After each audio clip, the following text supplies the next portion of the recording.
어떻게 3일 동안 어떻게 지나고 계실까요? 다 평안하십니까? 네. 비가 많이 오네요. 예. 지난주 우리는 사사기 2장을 통해 이스라엘의 망각 그리고 반복되는 악순환에 대해서 같이 나누었죠.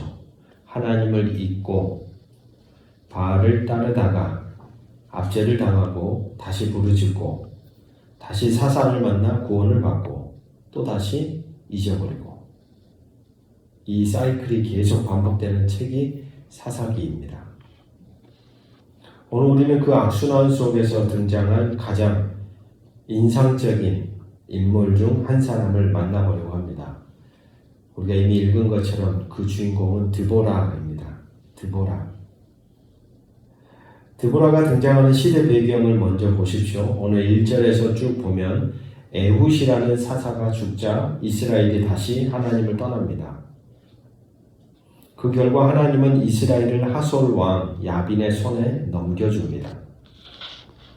야빈의 군대장관 시스라는 철병거 900대를 앞세워 20년 동안 이스라엘을 짓밟습니다. 이 철병거 900대라는 것은 지금 현대 정세로 보자면 마치 미국이 이란을 치는 것과 똑같은 형국인 거죠. 게임이 되지 않는, 저항할 수 없는 20년입니다. 20년. 1, 2년이 아니라 20년이 깜깜한 밤이었던 것이죠. 한 사람이 태어나서 성인이 될 만큼의 긴 시간. 과연 그 끝이 보였을까 싶습니다. 이 밤이라는 단어를 가만히 생각하다가 저는 창세기에 반복되는 1장에서 반복되는 말씀 한 구절이 생각났습니다. 저녁이 되고 아침이 되니 이는 첫째 날입니다. 또다시 저녁이 되고 아침이 되니 이는 둘째 날입니다. 가만히 그 말씀이 저에게는 참 위로가 되었습니다. 아무리 깊은 밤일지라도 저녁이 되고 그 다음 뭐가 있어요? 아침이 온다. 그걸 꼭 말씀하시는 것 같은 위로인 거예요. 인생의 어둠 속에 있다가도 언제 이게 끝날까? 이게 끝은 아닐까 생각할 때 그 말씀이 참 울림이 컸던 것이죠. 사실 절망이라는 것은 어둠이라는 것 우리 안에 딱 들어왔을 때 쉽게 나가지 않습니다. 꽈리를 틀고 우리 존재를 집어삼키고 더 확장시키면서 우리 존재를 꼼짝달싹 못하게 딱 묶어버리죠. 하지만 하나님의 말씀은 변함없습니다. 저녁이 되고 아침이 되니 다시 용기를 얻을 수 있는 것 같습니다. 제 아무리 깊은 어둠일지라도 하나님이 말씀하시는 그 말씀의 순환 주기 앞에서 저항할 수가 없구나. 이스라엘의 20년은 기나긴 밤이었습니다. 그런데 우리 하나님은 그 가장 어두운 밤 끝나는 자리에 구원자를 보내시는데 여기에서도 물음표가 하나 생깁니다. 이 구원자가 세상의 생각으로는 좀 납득이 안 되는 한 인물이 등장했다는 점이죠. 그래서 오늘 드보라는 생각해 보고 싶었던 겁니다. 다른 사사들, 딱 사사하면 떠오르는 대표적인 사사 누가 있습니까? 머리가 장발이었던, 손이 3개가 아니지만 삼손.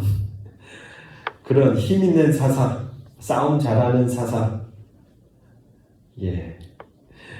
그런 사사가 생각이 나는데 뜻밖의 사사, 여자 드보라 사사. 여자를 비하한다는 말이 표현이 아니라 뭔가 구원자로 등장하기 위해서는 힘도 있고 체력도 좋고 막 이런 그림이 있지 않습니까? 앞서서 우리가 말씀으로 본 것처럼 철병거 900대와 맞서 싸워야 되는데 여자 드보라 사사가 등장했다는 점에서 고개가 가뿐거려지는 것이죠. 그는 에브라임 산지 종려나무 아래 조용히 앉아있는 한 여인이었습니다. 오늘 4절 5절 말씀을 보시면 드보라를 소개하는 방식 자체가 독특합니다. 제가 세번역 성경으로 읽어드려보면 그때의 이스라엘의 사사는 랍비돗의 아내인 예언자 선지자 드보라였다.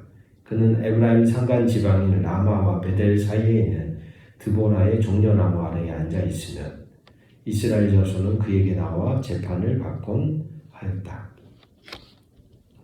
히브리 성경을 보면 그때에 라는 단어가 먼저 나오지 않고 가장 먼저 이름이 나옵니다. 드보라는 여자요. 이 표현이 먼저 나와요. 드보라는 여자요. 여자 선지자요. 랍비돗의 아내요. 그때의 이스라엘을 사사로 다스렸다. 이스라엘의 역사에서 선지자이면서 동시에 사사의 역할을 겸한 인물은 딱 세 사람입니다. 모세, 드보라, 그리고 사무엘. 오늘 이 본문에서 제 눈에 유독 딱 들어왔던 문구가 있는데 그것은 바로 이 여인이 어디에 있었는가의 장소에 대한 문제입니다. 무슨 나무 아래에 있다는데요? 종려나무 아래에 있다는. 성경은 왜 드보라가 앉은 장소를 굳이 종려나무라고 표현했을까요? 나무 아래에 있어야지 그늘이 있으니까. 야유에 가셔서 그늘 아래에 있으니까 좋잖아요. 나무 아래에. 밖으로 나가면 햇볕 때문에 그냥 단순히 그늘이 좋아서가 아닙니다. 이 종려나무, 이 단어는 사실 성경 전체에서 아주 특별한 상징적인 의미를 가지고 있는 단어입니다. 출애굽기 15장에 보면 이스라엘이 광야에서 처음 안식한 오아시스 엘림에 12샘과 종려나무 몇 개가 있어요? 70그루가 있었습니다. 여기서 12샘은 12지파를 상징했었고 종려나무 70그루는 모세가 세운 장로 70명을 상징하는 말이었죠. 그러니까 여기서 종려나무는 처음부터 이스라엘 공동체에서 하나님의 뜻을 전달하는 지도자들이 곧 종려나무라는 의미를 담고 있는 것이죠. 열왕기상 6장으로 가보면 솔로몬이 성벽 내벽에 그룹과 종려나무와 꽃이 반복해서 새겨집니다. 종려나무는 성전 안에서 하나님의 지혜 그리고 통치를 상징하는 이미지로 쓰여졌습니다. 그리고 시편 92편 12절은 이렇게 선언합니다. 우리 같이 한번 선포해 봅시다. 의인은 종려나무같이 번성하며. 예, 여기서 종려나무는 하나님 앞에 바르게 선 자의 삶을 의미합니다. 이제 드보라의 종려나무로 돌아와 봅니다. 먼저 그 위치를 주목해 보면 라마와 베델 사이라는 지명에 대한 설명이 있습니다. 베델은 우리가 창세기를 읽어보셔서 아시겠지만 야곱이 하나님을 만나 하나님의 집이라 언약을 붙였던 언약의 장소. 라마라는 장소는 훗날 이스라엘의 마지막 사사이자 선지자였던 사무엘이 제단을 쌓고 이스라엘을 다스렸던 장소. 딱 그 사이입니다. 드보라는 이 이스라엘의 신앙 역사에서 가장 깊은 두 언약의 장소 사이에 앉아 있었습니다. 출애굽기 18장에서 모세가 백성들을 재판할 때 모세 자신이 이렇게 설명합니다. 모세가 그의 장인에게 대답하되 백성이 하나님께 물으러 내게 오매라. 그들이 일이 있으면 내게 오나니 내가 그 양쪽을 재판하여. 같이 한번 따라해 볼까요? 하나님의 율례와 법도를 알게 하나이다. 예. 모세의 재판은 단순한 법적 판결이 아니었다라는 걸 알려주는 말씀이죠. 하나님의 율례와 법도를 알게 하는 것이 재판이었음을 가르쳐줍니다. 그러니까 재판이라는 게 곧 말씀을 가르쳐주는 것이었습니다. 분쟁을 해결하는 것이 동시에 하나님의 뜻을 바르게 보여주는 것이었습니다. 성경은 드보라의 장면을 이 모세의 장면과 의도적으로 연결시킵니다. 아침부터 저녁까지 백성들의 이야기를 듣고 하나님의 뜻에 응답했던 모세처럼 오버랩시키는 거죠. 오늘 드보라도 지금 어디에 있습니까? 똑같이 종려나무 아래에 있습니다. 그리고 그 아래에서 뭘 해요? 모세와 똑같은 일을 하고 있음을 기술함을 통해서 드보라를 보여주는 것이죠. 고대 이스라엘에서 이 사사의 역할은 분쟁을 해결하는 것을 넘어 하나님의 말씀을 공동체의 구체적인 삶에 해석하고 적용하는 것이었습니다. 드보라가 여선지자였다라는 사실은 이것을 더 분명하게 해줍니다. 여러분, 선지자는 우리가 아는 것처럼 하나님의 말씀을 받아서 백성들에게 전달하는 대언자이죠. 그러니까 드보라는 종려나무 아래에서 하나님의 말씀이 백성의 삶의 문제 속으로 내려오는 자리, 바로 그 자리가 종려나무였다라는 것을 우리는 알게 됩니다. 가만히 종려나무라는 단어를 묵상해 보면 그곳이 오늘날 어디일까 하는 생각을 해봅니다. 어디일까요? 그렇습니다. 말씀이 선포되는 자리, 말씀이 들려오는 자리, 말씀을 묵상하는 자리, 말씀을 통해 하나님을 알아가려고 하는 자리 곳곳, 나의 개인의 경건의 삶의 자리, 공적인 예배의 자리 다 포함되어져서 그 각각의 자리가 어찌 보면 종려나무가 아닐까, 종려나무 아래가 아닐까 하는 생각을 해봅니다. 여러분, 그러한 삶의 자리는 세상을 등지는 도피의 자리가 아닙니다. 수도사였던 토마스 머튼이라는 영성가가 이런 말을 했습니다. 수도원은 세상으로부터의 도피처가 아닙니다. 오히려 수도원 안에 있음으로써 나는 세상의 모든 고통과 투쟁의 진정으로 동참합니다. 드보라가 종려나무 아래에 앉아 있었던 것은 세상을 등진 것이 아니었다는 말입니다.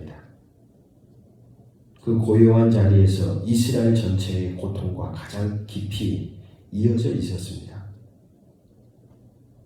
그렇습니다, 여러분. 말씀이 들려오는 자리는 도피처가 아닙니다. 말씀이 들려오는 그 자리는 세상과 이어지는 시작되는 토양이 됩니다.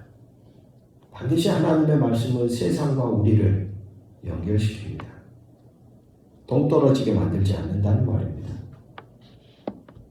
말씀을 지식으로만 머물지 않고 각자의 삶의 분쟁과 고통과 선택 앞에 하나님의 뜻으로 해석되고 적용되는 것, 바로 그러한 삶을 드보라의 종려나무가 우리에게 메시지를 던지고 있는 것이죠. 드보라의 종려나무 아래는 강한 자들만을 위한 자리가 아니었습니다. 하나님의 말씀을 들으려고 하는 모든 이들을 위한 자리였다라는 겁니다. 저와 여러분의 삶의 자리에도 이런 자리가 더욱더 많아지기를 주의 이름으로 축복합니다.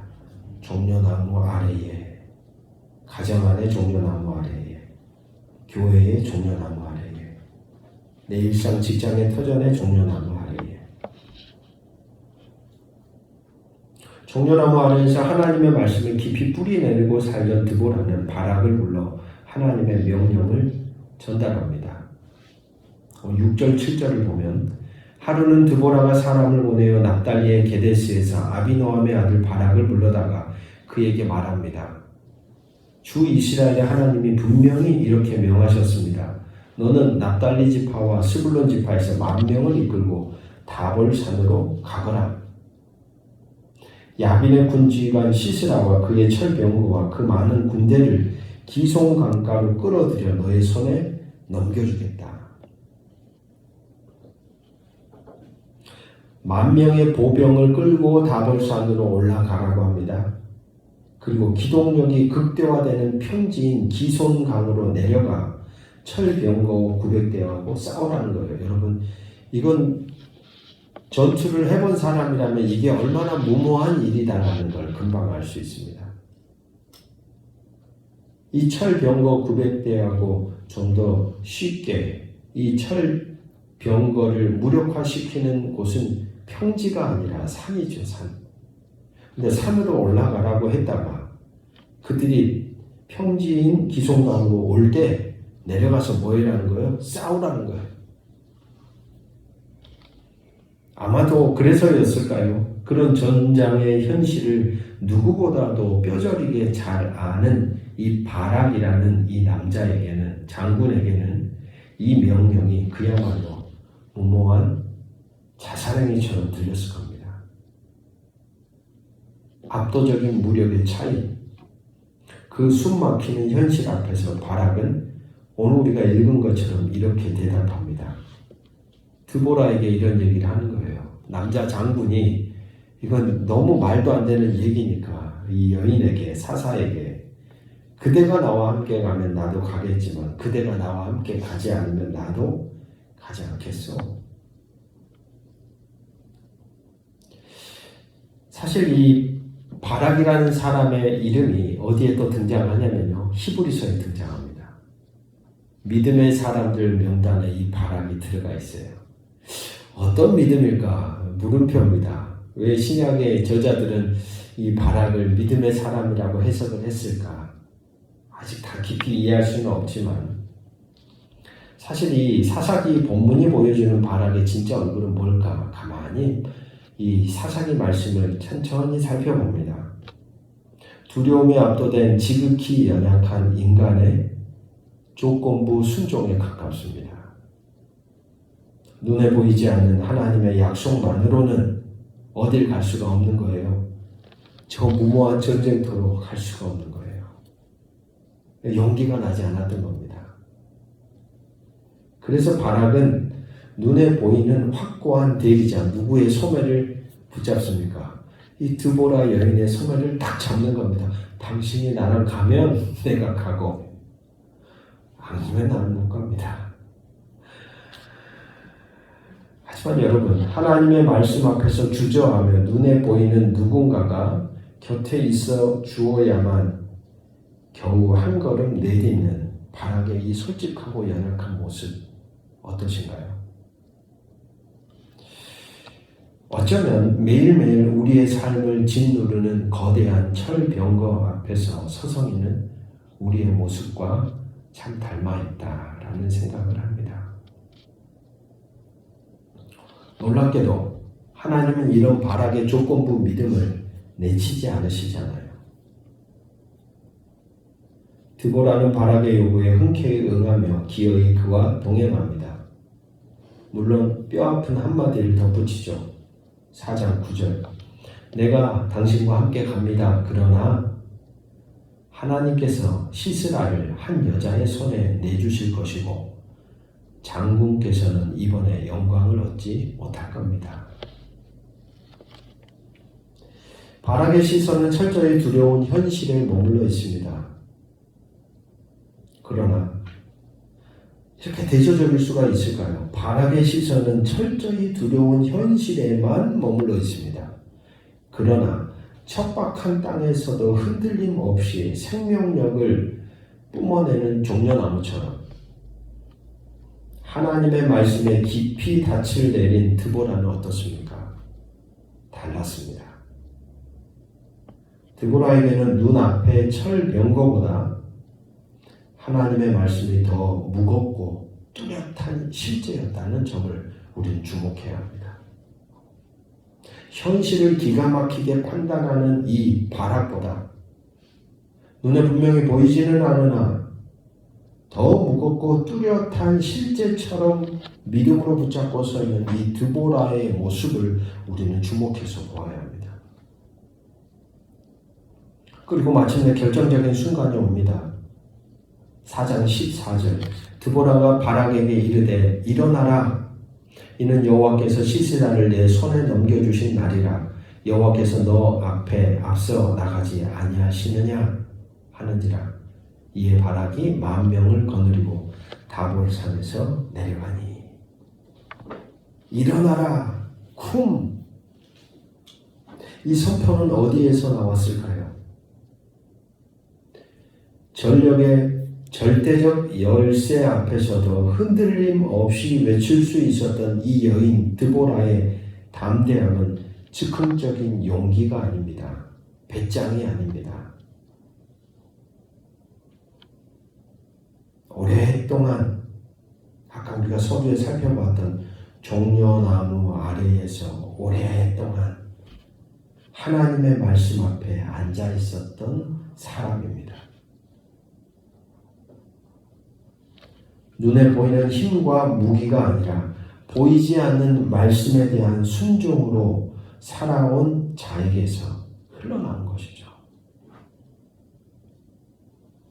여러분, 그렇게 보면 신앙이란 기적의 사건들이 많이 일어나긴 하지만 사실 우리가 걸어가는 신앙의 여정은 뚝딱뚝딱 기적이 아니라 지난한 시간이 필요합니다. 예배의 자리에 머무르고 말씀을 깊이 마음에 새기고 다양한 산전수전을 겪으며 하나님과 동행하는 삶이 쌓이면서 어느 순간 오늘 드보라처럼 선언하는 겁니다. 분명히 눈앞에 전차부대가 오고 있음에도 불구하고 일어나라라는 이 말이 터져 나올 수 있는 것은 그가 살아왔던 삶이 댐에 물이 차듯이 채워졌던 것이겠죠. 말씀의 자리가, 말씀이 들렸던 자리가, 말씀을 통해서 하나님과 이어졌던 자리가 어떤 자리를 만들어냅니까? 담대하게 선언할 수 있는 자리를 만들어냅니다. 일어나라라고 하는 선포는 종려나무 아래에서 묵묵히 자라난 순종의 열매였다는 것을 우리는 주목해야 합니다. 성도 여러분, 우리가 매주 주일마다 한 번씩, 그리고 수요일마다 또 한 번씩, 또 여력이 되는 분들은 새벽 말씀의 자리에서 또는 개인의 경건한 삶의 자리에서 말씀을 듣고 나누며 그 뜻을 오늘 지금 여기의 삶으로 구현해 내려는 몸부림이 어떠신가요? 이게 도대체 나에게 별게 아닌 것 같은데 이게 과연 내 삶을 얼마나 만들어갈 수 있을까? 그렇게 보이기 쉽습니다. 거대한 세상의 철병거 앞에서, 아니 여러분 각자가 살아가는 삶의 문제는 어쩌면 철병거 900대보다 훨씬 더 강력해 보이거든요. 과연 꿈쩍할까? 그 앞에서 우리가 너무 작게 느껴질 때가 너무 많습니다. 그게 우리의 모습이죠. 그게 우리의 실존입니다. 그러나 여러분 기억하십시오. 드보라가 평소 종려나무 아래를 평소 그녀가 지켰습니다. 지켰기에 두려움에 빠진 공동체를 향해 결정적인 순간에 일어나라고 외칠 수 있었습니다. 하나님의 구원은 세상이 예상하는 화려한 영웅이나 무기를 통해서 일어나지 않습니다. 우리는 그런 그림을 꿈꿀 때가 많은데 성경을 보십시오. 하나님의 구원은 세상이 예상하는 화려한 영웅이나 무기를 통해서가 아니라 하나님의 말씀 앞에 신실하게 앉아있던 사람들을 통해 임하기 시작합니다. 할렐루야. 저는 우리가 속해 있는 공동체가 그렇게 말씀의 깊이 그리고 넓이 안에서 서로를 깨우고 세상을 향해 일어나라 선포할 수 있는 믿음의 사람, 그런 공동체로 든든히 서가기를 정말 간절히 소원합니다. 드보라와 바락은 함께 다볼산으로 올라가 만명의 군사를 모읍니다. 시스라는 철병거 900대와 전 군대를 이끌고 기손간 강 유역 평지로 직전하죠. 아마 그들은 생각했을 겁니다. 이제 저것들 다 죽었다. 철병거가 힘을 발휘하는 넓은 평지로 이스라엘을 끌어내기 위한 전략이었습니다. 바락이 10,000명을 이끌고 산에서 내려갑니다. 무기도 빈약하고 훈련도 제대로 되어 있지 않고 수적으로도 열세인 이스라엘 군대가 천하의 철병거를 향해 내려간 겁니다. 얼마나 떨렸을까요? 마치 저쪽 하늘에서 최첨단의 그 전투기 부대가 휘 날아오는 게 보이는데 보병 군대들이 땅에서 걸어가고 있다고 여러분 생각해 보십시오. 이건 뭐.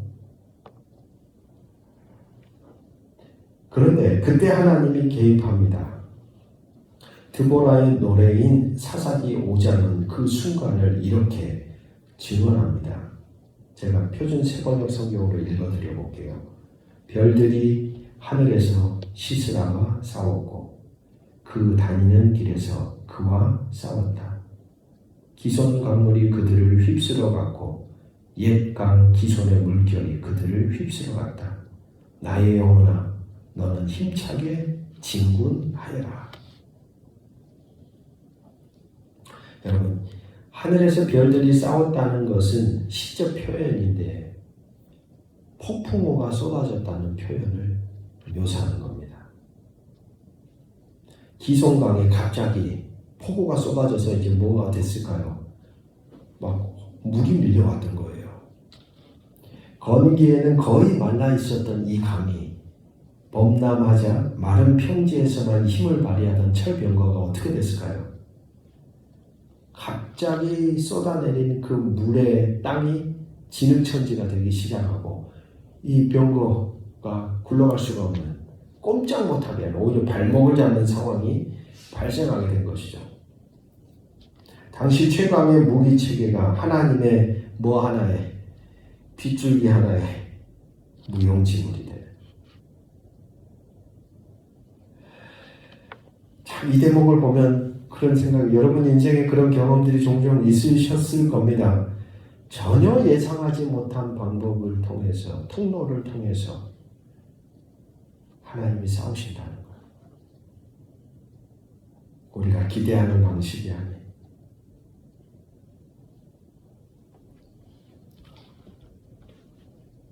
혹시 이런 인물을 아실까요? 세이모 번스타인이라는 피아니스트인데요. 1950년 12월에 한국전쟁에 파병된 피아니스트입니다. 미 8군 소속으로 최전선을 누비며 이 사람이 전쟁터를 다닐 때마다 뭘 했는 줄 아십니까? 싸우면서도 100여 차례 피아노 공연을 했다는 거예요. 영상을 보니까 이제 나이가 많이 드셨죠. 언덕 밑에 업라이트 피아노를 놓고 포탄이 떨어질 경우를 대비해 공군이 언덕 위를 비행하며 지켜주는 상황에서 연주는 계속되었습니다. 그가 최전방에서 자주 연주했던 곡은 프란츠 리스트의 컨솔레이션, 위안이라는 곡이었다고 합니다. 소총이 세워진 자리에서 피아노 소리가 울렸습니다. 가장 어두운 그 자리에 피아노 한 대가 이어낸 것은 소리가 아니라 살아있음의 감각이었습니다. 그 포탄이 떨어지는 자리에서 여러분 피아노 소리가 어떤 힘을 발휘했을까요? 기손강의 폭우가 철병거를 무너뜨린 것처럼 이 번스타인의 피아노도 소총이 당연한 자리에서 전혀 다른 방식으로 그 전쟁에 임하는 사람들의 마음을 숨쉬게 하고 살아있게 하고 위로하고 지탱했던 것이죠. 그러니까 전혀 예상하지 못한 방법으로 하나님은 누군가를 위로하고 역사하시고 힘을 발휘하십니다. 성도 여러분, 여러분 앞에 있는 철병거 900대는 무엇일까요? 이런 게 개인의 묵상인 것 같습니다. 제가 여러분들의 철병거를 여기서 다 나열할 수가 없어요. 묵상이라는 건 내 삶에서 철병거가 뭘까? 그때부터 더 깊어지는 겁니다. 다 있겠죠? 도저히 내 힘으로 이길 수 없을 것 같은 절망적인 크기의 문제가 있으십니까? 기억하십시오. 일어나라는 명령이 임할 때 그것은 이미 하나님이 뭐 하셨다는 뜻입니까? 앞서 나가셨다는 뜻입니다. 우리 보고 일어나라고 말씀하셨을 때는 하나님이 이미 먼저 가셨기 때문에 말씀하시는 거예요. 우리가 순종의 발걸음을 내디딜 때 하나님은 우리가 예상하지 못한 방법으로 오늘 말씀처럼 도저히 이길 수 없을 것 같은 어떤 문제, 상황, 헤쳐나가야 할 인생의 길을 철병거를 진흙 속에 빠뜨리십니다. 마지막입니다. 전투에서 패한 시스라는 홀로 전장을 탈출하여 겐사람 헤벨의 장막으로 숨어듭니다. 헤벨의 아내 야엘이라는 여자가 여기에 또 등장합니다. 드보라라는 여인이 한 명 등장했고 오늘 본문의 이야기의 마무리는 이 야엘이라는 여자로 마무리가 되죠. 이런 게 참 신기한 겁니다. 하나님이 일을 하실 때 능력 있고 막 뭔가 출중하고 이런 사람들을 사용하실 것 같은데 그 당시에 보십시오. 4장 21절을 보면 제가 세 번역으로 읽어드립니다. 시스라는 지쳐서 깊이 잠이 들었다. 헤벨의 아내 야일은 장막 말뚝을 가져와서 망치를 손에 들고 가만히 그에게 다가가서 말뚝을 그의 관자놀이에 박았다. 그 말뚝이 관자놀이를 꿰뚫고 땅에 박히니 그가 죽었다. 전혀 예상하지 못한 등장인물입니다. 야엘. 드보라처럼 누구도 아니에요. 사사도 아니고 선지자도 아니고 바락처럼 군사 지휘관도 아닙니다. 단지 헤벨의 아내 장막을 치는 일을 하는 아주 평범한 사람. 그런데 그 야엘의 손에 시스라가 죽습니다. 드보라가 처음부터 예언한 대로 영광이 여인의 손에 돌아간 겁니다. 야엘이 사용한 도구가 무엇입니까? 말뚝과 망치. 지극히 일상의 도구라는 점, 이게 중요한 것 같습니다. 전쟁의 무기가 아닙니다. 하나님은 가장 평범한 사람의 가장 일상적인 도구를 사용하여 이스라엘의 최대의 적을 무너뜨리셨습니다.